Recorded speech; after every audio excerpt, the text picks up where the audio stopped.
بسم اللہ الرحمن الرحیم۔ حضرت جبرائیل علیہ السلام نے فرمایا، گناہ بہت زیادہ ہوں تو نماز فجر کے وقت یہ ایک لفظ پڑھ لو، بول نہیں سکتے تو دل میں کہہ دو، اگر اس کے گناہ سمندر کی جھاگ کے برابر بھی ہوں گے بخشش ہو جائے گی۔ وہ لفظ یہ ہے۔ محترم ناظرین، حضرت جبرائیل علیہ السلام نے حضرت محمد صلی اللہ علیہ وآلہ وسلم سے فرمایا، آپ کی امت گناہ بھر بھر کر آئے گی، اگر آپ کی امت کا کوئی بھی فرد صرف یہ ایک لفظ کہہ دے، اگر وہ بول نہیں سکتا تو دل میں کہہ دے، اللہ تعالیٰ نے حکم دیا ہے کہ ان کی مغفرت کر دوں گا اور گناہ معاف کر دوں گا۔ محترم ناظرین، انسان خطا کا پتلا ہے، زندگی کے ہر سفر میں انجانے میں یا جان بوجھ کر گناہ سرزد ہو جاتے ہیں۔ ان گناہوں کی شامت سے دل سیاہ ہو جاتا ہے، رزق میں تنگی، دل میں بے سکونی اور زندگی میں بے برکتی آ جاتی ہے۔ گناہ انسان کو اللہ تعالیٰ سے دور کرتے ہیں، حتیٰ کہ وہ عبادت میں سستی، دعا میں بے دلی اور توبہ سے غفلت کا شکار ہو جاتا ہے۔ مگر اللہ تعالیٰ کی رحمت بے پایاں ہے، وہ غفور الرحیم ہے، گناہوں سے بھرپور زندگی کو بھی ایک سچی توبہ سے پاک کر دیتا ہے۔ قرآن پاک میں فرمایا، اے میرے بندو، جنہوں نے اپنی جانوں پر زیادتی کی، اللہ کی رحمت سے نا امید نہ ہوں، بے شک اللہ سب گناہوں کو معاف کر دیتا ہے۔ ناظرین، انسان کی فطرت میں کمزوری ہے، وہ گناہوں میں مبتلا ہو جاتا ہے۔ بعض اوقات یہ گناہ اس قدر بڑھ جاتے ہیں کہ انسان خود مایوسی میں ڈوب جاتا ہے اور سوچتا ہے کہ اب نجات ممکن نہیں۔ مگر اے بندہ خدا، یاد رکھ کہ اللہ تعالیٰ کی رحمت اور اس کا فضل تیرے گناہوں کی تعداد سے کہیں زیادہ وسیع اور عظیم ہے۔ قرآن مجید میں اللہ تعالیٰ فرماتا ہے، ترجمہ، اے میرے بندو، جنہوں نے اپنی جانوں پر زیادتی کی ہے، اللہ کی رحمت سے نا امید نہ ہوں، بے شک اللہ تمام گناہ معاف کر دیتا ہے۔ اللہ تعالیٰ نے اپنی رحمت کو اپنے غضب پر غالب کر دیا ہے۔ اس کا فضل ایسا ہے کہ وہ ایک توبہ کرنے والے بندے کے سارے گناہ معاف کر کے اسے محبوب بنا لیتا ہے۔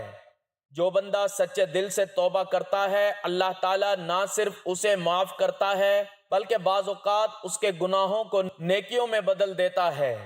حدیث قدسی میں ہے، میری رحمت میرے غضب پر غالب ہے۔ ناظرین محترم، اللہ تعالیٰ کی رحمت کو ملحوظ خاطر رکھتے ہوئے ہمارا آج کا وظیفہ بھی امت محمدیہ صلی اللہ علیہ وآلہ وسلم کے گناہوں کی مغفرت کے حوالے سے ہے، کہ جس کے بارے میں حضرت جبرائیل علیہ السلام نے حضرت محمد صلی اللہ علیہ وآلہ وسلم سے فرمایا کہ اگر آپ کی امت کا ہر فرد گناہ بھر بھر کر آئے گا، اگر گناہوں کے باوجود وہ ایک لفظ کہہ دے، اور جو بول نہ بھی سکتا ہو وہ اگر دل میں ہی اپنے گناہوں کا تصور لاتے ہوئے اس لفظ کو ادا کر لے، تو اللہ تعالیٰ نے حکم دیا ہے کہ میں ان کی مغفرت کر دوں گا اور گناہوں کو معاف کر دوں گا۔ تو وہ لفظ جاننے کے لیے اور اللہ تبارک و تعالیٰ کی رحمت اور اس کا فضل جاننے کے لیے گزارش ہے کہ ویڈیو کو آخر تک لازمی دیکھیے گا تاکہ تمام امت محمدیہ کے گناہوں کی مغفرت ہو سکے۔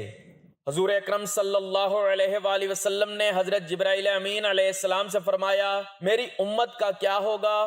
جبرائیل امین علیہ السلام نے عرض کی، یا رسول اللہ صلی اللہ علیہ وآلہ وسلم، اگر آپ کا امتی گناہ بھر بھر کر آئے گا، صرف ایک لفظ اپنی زبان سے کہہ دیں، ان کے 1000 سال کے گناہ معاف ہو جائیں گے اور ان کی مغفرت ہو جائے گی۔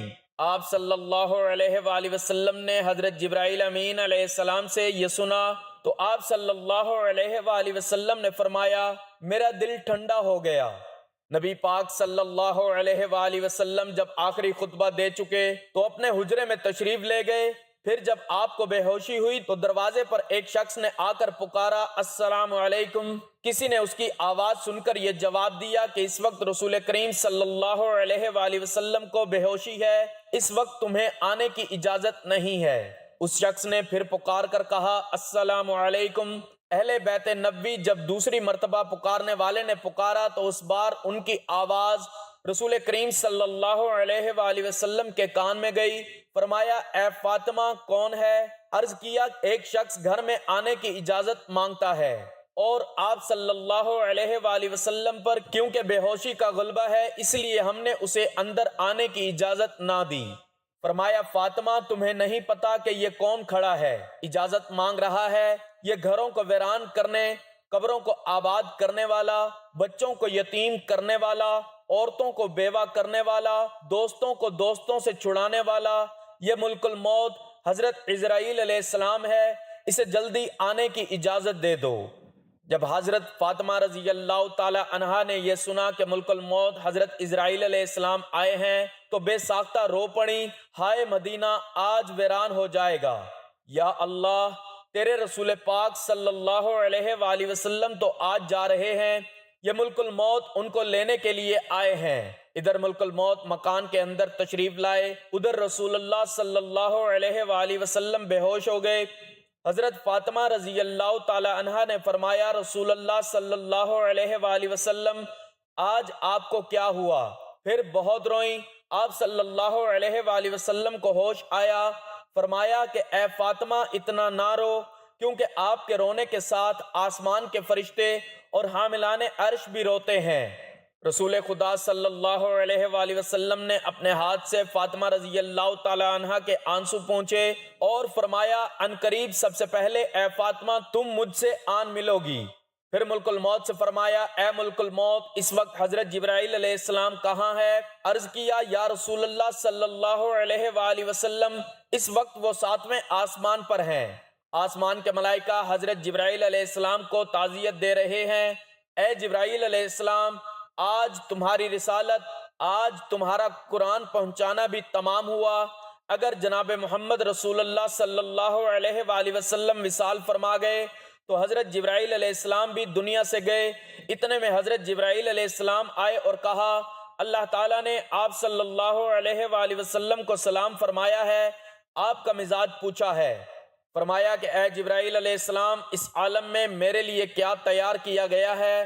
عرض کیا، یا رسول اللہ صلی اللہ علیہ وآلہ وسلم آپ کے آنے کی خوشی میں دوزخ کو ٹھنڈا کر دیا گیا ہے، جنت آراستہ کر دی گئی ہے، آسمان پر فرشتے آپ صلی اللہ علیہ وآلہ وسلم کے منتظر ہیں، دربان جنت کا دروازہ کھولے آپ کا انتظار کر رہا ہے۔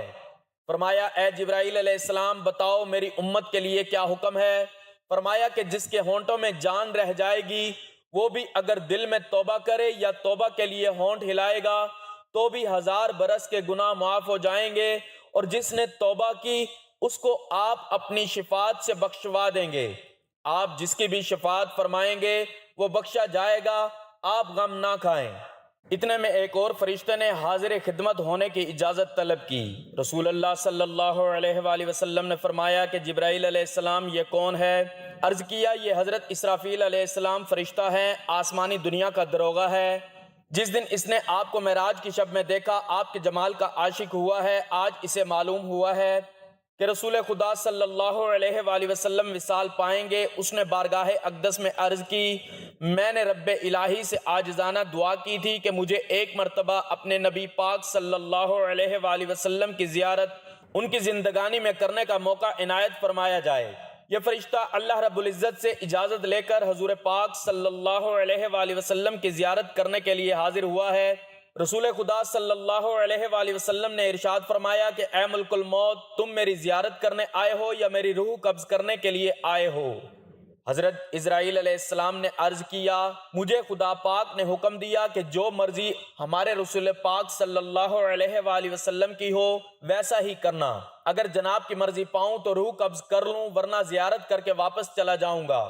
اس وقت رسول خدا صلی اللہ علیہ وآلہ وسلم نے حضرت جبرائیل علیہ السلام کی طرف دیکھا۔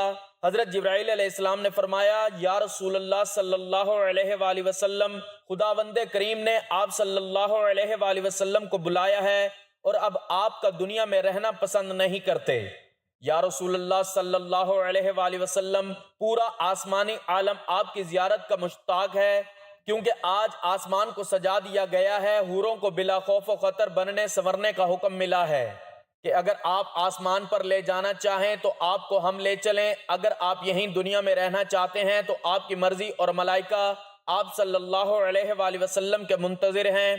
رسول خدا صلی اللہ علیہ وآلہ وسلم کو ثابت ہوا کہ اب اللہ کو یہی منظور ہے کہ دار فنا کو چھوڑ دوں اور دار بقا کو اختیار کروں۔ آپ صلی اللہ علیہ وآلہ وسلم نے فرمایا کہ اچھا، میری ازواج کو سامنے بلاؤ۔ سب بیویاں آپ صلی اللہ علیہ وآلہ وسلم کی خدمت اقدس میں حاضر ہوئیں۔ آپ نے کہا کہ دیکھو تم صبر کرنا اور تقوی اختیار کرنا، اپنے گھروں سے باہر نہ نکلنا۔ حضرت ام سلمہ رضی اللہ تعالی عنہا نے عرض کیا یا رسول اللہ صلی اللہ علیہ وآلہ وسلم کیا حال ہے؟ فرمایا کہ اب وقت قریب آ گیا ہے کہ تم آج کے بعد میری آواز نہ سنو گی اور نہ ہی مجھ کو دیکھو گی۔ اور پھر فرمایا اے فاطمہ میری بیٹی، حسن اور حسین کو بلانے کے لیے کسی کو بھیجو۔ حضرت فاطمہ رضی اللہ تعالی عنہا نے کسی آدمی کو کہا بہت جلد حسن اور حسین کو بلا لاؤ، کیونکہ سید المرسلین صلی اللہ علیہ وآلہ وسلم کی وفات کا وقت بہت قریب ہے۔ وہ شخص حضرت حسن حضرت حسین رضی اللہ تعالیٰ عنہ کو بلانے گیا تو راستے میں حضرت حسن اور حضرت امام حسین رضی اللہ تعالیٰ عنہ اس وقت بچے تھے اور اپنے گھر کی طرف سفر پر گامزن تھے، اور قاصد نے عرض کیا کہ جلدی چلو، تمہیں حضرت محمد صلی اللہ علیہ وآلہ وسلم نے بلایا ہے۔ حضرت حسن کو حضرت امام حسین رضی اللہ تعالیٰ عنہ نے دیکھتے ہوئے فرمایا کہ میں نے کہا تھا نا بھائی جان کہ میرا دل آج بہت افسردہ ہے کہ آج میں نانا جان کی خدمت اقدس میں رہوں۔ میرا دل مانتا تھا کہ آج کچھ ہونے والا ہے، اس لیے ہم پہلے سے ہی گھر کی طرف چل نکلے تھے۔ حضرت حسن اور حضرت حسین رضی اللہ تعالیٰ عنہ نے فرمایا کہ اتنی جلدی کیوں ہے؟ کیا ہمارے نانا جان کا آخری وقت ہے کہ آپ صلی اللہ علیہ وآلہ وسلم وفات فرمائیں گے؟ دونوں شہزادے گھبراتے ہوئے حاضر ہوئے۔ رسول خدا صلی اللہ علیہ وآلہ وسلم نے ان کو اپنے پاس بٹھا کر ان کے سروں پر ہاتھ پھیر کر فرمایا کہ میری امت کے ظالم تم پر ظلم کریں گے۔ حضرت فاطمہ رضی اللہ تعالی عنہا نے عرض کیا کہ حضور صلی اللہ علیہ وآلہ وسلم اگر ان پر ظلم ہوگا تو یہ آپ صلی اللہ علیہ وآلہ وسلم کے بعد کس کو کہیں گے؟ اس پر رسول خدا صلی اللہ علیہ وآلہ وسلم نے فرمایا کہ اللہ ہی ان کے لیے کافی ہے۔ حضرت حسن اور حضرت حسین رضی اللہ تعالیٰ عنہ آپ کی وفات کی باتیں سن کر روئے۔ ان کی آواز سے جو مجمع صحابہ کرام رضوان اللہ علیہم اجمعین کا حجرہ شریف کے چاروں طرف جمع تھے وہ سب رونے لگے۔ حضرت جبرائیل علیہ السلام نے عرض کی کہ یا رسول اللہ صلی اللہ علیہ وآلہ وسلم آپ کے بعد آپ کی امت کا رکھوالا کون ہوگا؟ یہ سن کر آپ صلی اللہ علیہ وآلہ وسلم اتنا روئے، آپ صلی اللہ علیہ وآلہ وسلم کا چہرہ انور آنسو سے تر ہو گیا۔ حضرت ام سلمہ رضی اللہ تعالی عنہا نے کہا کہ اے رسول خدا صلی اللہ علیہ وآلہ وسلم آپ تو ہر صورت میں اچھی جگہ تشریف لے جاتے ہیں، آپ صلی اللہ علیہ وآلہ وسلم کیوں روتے ہیں؟ فرمایا کہ میں اپنی امت سے جدائی کے صدمے میں روتا ہوں۔ جب صحابہ کرام کے رونے کی آوازیں بلند ہوئیں تب آپ صلی اللہ علیہ وآلہ وسلم نے ارشاد فرمایا اے علی میرے حجرے کا پردہ اٹھاؤ، میں ایک نظر اپنی امت کو دیکھ لوں۔ حضرت علی رضی اللہ تعالیٰ عنہ نے پردہ ہٹایا اور صحابہ کرام کو پاس بلایا۔ جب وہ دیوانوں کی طرح رونے لگے تب آپ نے فرمایا اے مصیبت زدہ لوگو صبر کرو، میں جاتا ہوں تمہارے لیے حوض کوثر اور جنت آراستہ کرتا ہوں، تم سب سے پہلے جنت میں جاؤ گے، تم سے پہلے کوئی امت نہ جائے گی۔ اے میری امت دین اسلام پر قائم رہنا اور قرآن کو اپنا امام بنانا۔ اے اللہ میں نے تیرا پیغام پہنچا دیا۔ یہ فرماتے فرماتے رسول خدا صلی اللہ علیہ وآلہ وسلم کی آنکھیں بند ہوئیں اور ماتھے پر پسینہ آیا، بے ہوشی طاری ہوئی۔ حضرت علی رضی اللہ تعالیٰ عنہ نے صحابہ کرام کو اشارے سے رخصت کیا، صحابہ کرام باہر چلے گئے۔ حضرت بی بی فاطمہ رضی اللہ تعالیٰ عنہ نے عرض کیا کہ یا رسول اللہ صلی اللہ علیہ وآلہ وسلم میں حشر کے دن آپ کو کہاں ڈھونڈوں گی؟ فرمایا کہ لوح حمد کے نیچے۔ عرض کیا کہ وہاں پر رسول اللہ صلی اللہ علیہ وآلہ وسلم سے ملاقات نہ ہوئی۔ فرمایا کہ پھر حوض کوثر پر۔ اگر وہاں بھی نہ ہوئی تب میزان عادل کے پاس جہاں امت کے اعمال تولے جائیں گے، یا تو پل صراط پر، میں وہاں جہنم کے کنارے پر کھڑا امت کی سلامتی سے گزر جانے کی دعا کرتا رہوں گا۔ جب رسول خدا صلی اللہ علیہ وآلہ وسلم سب کی وصیت سے فارغ ہوئے فرمایا کہ اے ملک الموت مجھے اپنے رب کی ملاقات کا اشتیاق ہے، اب تم جس کام کے لیے آئے ہو وہ کام کرو۔ رسول خدا صلی اللہ علیہ وآلہ وسلم کی روح قبض کرنے کی اجازت طلب فرمائی۔ ملک الموت نے روح قبض کرنا شروع کی۔ وہ تکلیف شروع ہوئی تو فرمایا اے اللہ موت کی بڑی سخت تکلیف ہے، الہی تو ہی یہ موت کی تکلیف آسان کرے گا۔ مٹی کے پیالے میں پانی بھروا کر موت کے گھبراہٹ میں گھڑی گھڑی پانی میں ہاتھ ڈالتے، وہ ہاتھ منہ پر پھیرتے اور فرماتے اے اللہ مجھے اپنے پاس بلا لیں۔ حضرت فاطمہ رضی اللہ تعالیٰ عنہ نے کہا کہ یا رسول اللہ صلی اللہ علیہ وآلہ وسلم، آج آپ کو بہت تکلیف ہے۔ فرمایا اے فاطمہ، جب میرا انتقال ہو جائے تو کہنا ان للہ و انا الیہ راجعون۔ پھر آپ صلی اللہ علیہ وآلہ وسلم کو نزا کی تکلیف زیادہ ہوئی تو حضرت جبرائیل علیہ السلام روئے اور اپنا منہ پھیر لیا۔ رسول خدا صلی اللہ علیہ وآلہ وسلم نے فرمایا لوگو دیکھو نماز کی حفاظت کرنا۔ یہ فرمانے لگے یا رب امتی یا رب امتی، کہتے کہتے جان سینے تک سمٹ آئی، نیچے کے جسم کی جان نکل چکی تھی مگر امت گنہگار کا کلمہ منہ پر جاری رہا۔ حضرت جبرائیل علیہ السلام نے فرمایا کہ اللہ تعالیٰ فرماتا ہے کہ ہم آپ کی امت پر 1000 درجہ آپ سے زیادہ مہربان ہیں۔ اے نبی صلی اللہ علیہ وآلہ وسلم، آپ اپنی امت میرے سپرد کر کے موت کی تکلیف کو آسان کیجئے۔ یہ سن کر فرمایا کہ اب میرا دل ٹھنڈا ہوا، اب گردن مبارک کا مہرہ ایک طرف کو میل ہوا اور روح مبارک پرواز کر گئی۔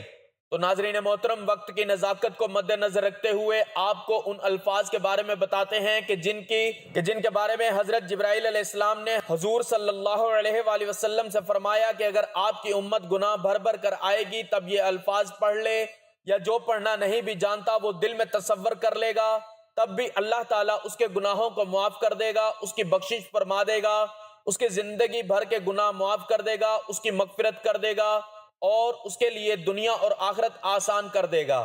تو ناظرین محترم، یہ الفاظ آپ چلتے پھرتے کسی بھی وقت پڑھ سکتے ہیں۔ اگر آپ کسی نماز کے بعد بھی پڑھنا چاہیں تو بھی پڑھ سکتے ہیں۔ آپ فجر کی نماز کے بعد پڑھ لیں یا اس کے علاوہ آپ اپنے دن بھر مصروف ہیں، جب آپ کو وقت مل جائے، آپ کہیں پر بھی موجود ہوں، دنیا کے کسی بھی کونے سے آپ کا تعلق ہے تو آپ ان الفاظ کو باکثرت پڑھ سکتے ہیں۔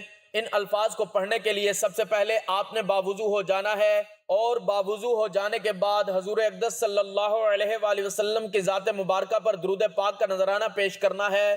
درود پاک آپ کوئی سا بھی پڑھ سکتے ہیں، آپ صلی اللہ علیہ وآلہ وسلم بھی پڑھ سکتے ہیں، آپ صلی اللہ علی محمد بھی پڑھ سکتے ہیں، لیکن درود ابراہیمی کی فضیلت اور برکت بہت زیادہ ہے، اسی لیے ثواب کے طور پر ایک مرتبہ میرے ساتھ بھی درود ابراہیمی پڑھ لیں۔ اللہم صلی علی محمد وعلی آل محمد کما صلیت علی ابراہیم وعلی آل ابراہیم انک حمید مجید۔ اللہم بارک علی محمد وعلی آل محمد کما بارکت علی ابراہیم وعلی آل ابراہیم انک حمید مجید۔ درود پاک پڑھنے کے بعد آپ نے جن الفاظ کی تسبیح کرنی ہے وہ قرآن پاک کی بہت ہی پیاری سورت کے الفاظ ہیں۔ وَاسْتَغْفِرُوا رَبَّكُمْ ثُمَّ تُوبُوا إِلَيْهِ إِنَّ رَبِّي رَحِيمٌ وَدُودٌ۔ ترجمہ: اور اپنے رب سے معافی مانگو پھر اس کی طرف توبہ کرو، بے شک میرا رب بہت مہربان اور بہت محبت کرنے والا ہے۔ یہ آیت حضرت شعیب علیہ السلام کی قوم کو خطاب کرتے ہوئے نازل ہوئی، جس میں توبہ اور استغفار کی ترغیب دی گئی ہے۔ اللہ کی صفت رحیم، نہایت رحم کرنے والا اور ودود، بے پناہ محبت کرنے والے کو بیان کیا گیا ہے تاکہ بندے اس کی طرف رجوع کریں۔ درود پاک پڑھنے کے بعد آپ نے ان الفاظ کی مکمل ایک تسبیح پڑھنی ہے، یعنی کہ پورے 100 مرتبہ آپ نے ان الفاظ کو پڑھنا ہے۔ ان الفاظ کی ایک تسبیح پڑھنے کے بعد آپ نے لا الہ الا اللہ وحدہ لا شریک لہ کو صرف 41 مرتبہ پڑھنا ہے، کیونکہ حدیث پاک میں رسول اللہ صلی اللہ علیہ وآلہ وسلم نے فرمایا جو شخص دن میں 41 مرتبہ یہ کلمہ پڑھے گا اس کے گناہ معاف کر دیے جاتے ہیں، چاہے وہ سمندر کی جھاگ کے برابر ہی کیوں نہ ہوں۔ ناظرین محترم، گناہوں کی مغفرت کے لیے قرآن و حدیث میں بہت سے وظائف اور دعائیں وارد ہوئی ہیں جو انتہائی بابرکت اور مجرب ہیں۔ ان میں سے بعض ایسے بھی ہیں جن کے بارے میں نبی کریم صلی اللہ علیہ وآلہ وسلم نے ارشاد فرمایا کہ جو شخص یہ دعا پڑھے اللہ تعالیٰ اس کے تمام حد تک بڑے گناہوں کو معاف فرما دیتا ہے۔ تو آپ نے ان الفاظ کو پڑھنے کے بعد آخر میں درود پاک پڑھ کر اللہ تعالیٰ سے اپنے گناہوں کی پکی سچی توبہ کرنی ہے۔ توبہ یعنی سچی توبہ کہ جس کے بعد گناہ نہ کرنے کا عزم کرنا ہے اور خلوص دل سے پچھلے تمام گناہوں پر شرمندگی اور ندامت کا اظہار کرتے ہوئے رو رو کر گڑ گڑا کر دعا کرنی ہے، کیونکہ اللہ کا فضل اور اس کی رحمت ہر چیز پر حاوی ہے۔ پس دل سے پکاریں، آنکھوں میں آنسو لا کر سچی توبہ کر کے دیکھیں، پھر دیکھیں کس طرح رب کریم اپنی رحمت کے سائے میں لے لیتا ہے۔ بس شرط یہ ہے کہ دل سے ندامت اور زبان پر استغفار ہو اور نیت یہ ہو کہ آئندہ گناہوں سے بچا جائے گا، تو پھر اللہ تعالیٰ ایسے بندے کو نہ صرف معاف کرتا ہے بلکہ اس کے گناہوں کو نیکیوں میں بدل دیتا ہے۔ بس اللہ کی رحمت سے ہمیشہ امید رکھو اور توبہ کرتے رہو۔ جو انسان خلوص دل کے کامل یقین کے ساتھ اللہ تعالیٰ کی ذات پر بھروسہ کرتے ہوئے ان الفاظ کو پڑھتا ہے اور دل سے اللہ تعالیٰ کی طرف رجوع کرتا ہے، توبہ استغفار کرتا ہے، اللہ تعالیٰ اس کی توبہ کو ضرور قبول فرماتا ہے اور اس کے گناہوں کو معاف فرماتا ہے۔